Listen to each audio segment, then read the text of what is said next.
કરતા હતા ને એ પ્રસંગ એવો હતો, ટૂંકમાં લઉં તો કે દેવીદાસ બાપુને ગામમાં સામયું હતું. દેવીદાસ બાપુનું સામયું હતું અને બીજી બાજુ દરિયાના કાંઠેથી બાપુ નીકળ્યા સામૈયા માટે જવા, અને આ બાજુ ડોશીમાને એક ગામમાં રખતબીજનો રોગ હતો, એટલે અલગ ઝૂંપડી કરીને આલેલી ખાવા હાલે ન હાલે એવું હતું.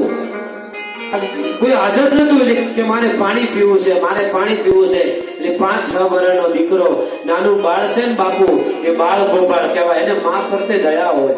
બોલે બોલું તો માં, હાચે તો નાનપણ આભરે, મોટપની મજા તો કડવી લાગે કાગડા. આખો મારો પરિવાર બેઠો છે, મારા પરિવારે અઢળક મજૂરી કરી ત્યારે સ્ટેજ ઉપર સુધી પહોંચ્યો છું સાહેબ. અને સાહેબ હું જાહેર કહું છું, અને દીકરો માને પાણી આપવા જતો રહ્યો, માએ પાણી પી લીધું. ખબર પડી એનાથી દીકરાનો દીકરો પાણી આપવા ગયો. ખબર પડે દીકરા, આ ડોશી તો મારા દીકરાને બોલાવે, મારા દીકરાને મારી નાખશે. ડોશી લઈ અને દરિયા ધક્કો માર્યો એટલે પાર માટે મરી જાય કરી અને પડની માને. અને હવે ખાસ સિવાયનો નાદ લેજો, એમ ન કહેવી પડે તાળી ઉપાડજો સાહેબ, પડકારો કરજો, કેવું ન પડે. માફ કરજો, જે સેવા કરે છે સારું કહેવાય. પણ આ લોક ડાયરા સરવણજી, સરપંચ, રસિકજી સફળ થયા કેદી ગણાય મહાદેવરો? કે વૃદ્ધાશ્રમ નવા બનવાની તો વાત છોડો, પણ વૃદ્ધાશ્રમ છે ને એ છે અને તાળા લાગવા જોવે. અને એ સાહેબ બીજા સેવકો છે એને એમ થાય હાય હવે અમારે બીજે સેવા ગાયો માતાની કરવી છે, અમારે અનાથ બાળકોની કરવી છે, એ બાપડાને થાવું જોવે સાહેબ. વૃદ્ધાશ્રમ ને તાળા લાગવા મળે ને તેથી માની એક સાહેબ ડાયરા સફળ થયા સાહેબ. કારણ કે 9 મહિના ઉદરમાં રાખ્યા, તમે વૃદ્ધાશ્રમમાં મા બાપને મૂક્યા હોય, શરમ કરો સાહેબ. હે તમે શરમ કરો મારા બાપ, આ ન થવું જોઈએ. અને પંડની માને લઈ દરિયામાં ધક્કો મારવા નીકળ્યો છે. ધક્કો માર્યો પણ આમાં મોજા ઉછળ્યા, મા પાસે બહાર આવ્યા, દરિયાઈ નો હગર્યા. પેલો દીકરો ભાગી ગયો, નીકળી ગયો કે બા મરી જાય. આ બાજુ દેવીદાસ બાપુ નીકળ્યા, કોઈ બચાવો બચાવો માજી પડકારા કરે છે. દેવીદાસ બાપુ એ તેડી લીધા.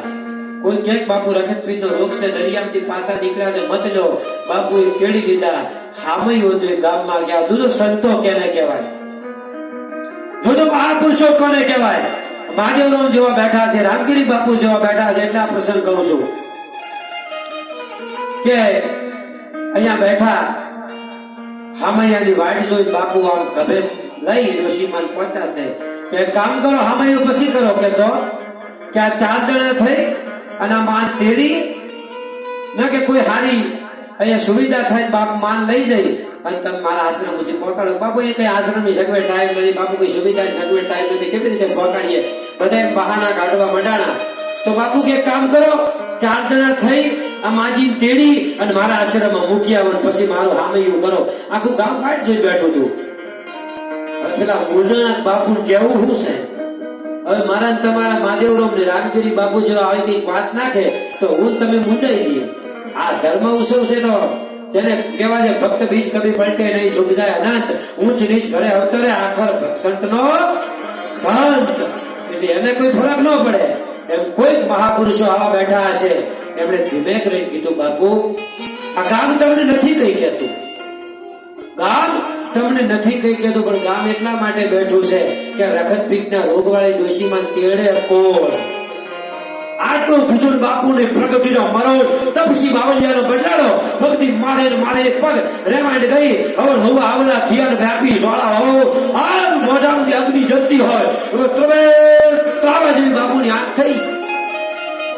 બાપુએ કીધું તો તમારું હામૈયું તમને મુબારક સાહેબ, આ તમારું હામૈયું તમને મુબારક. કે કારણ કે જો મારી આ બુઢી માને રખતપીરના રોગીને માને તેડતા તમને જોર આવતું હોય, તમને દુઃખ થતું હોય તો આ માને તેડીને હું આશ્રમમાં જતો રહીશ. એનાથી મોટું મારા માટે બીજું હામૈયું નથી સાહેબ. હે એનાથી મોટું મારા માટે બીજું હામયું નથી.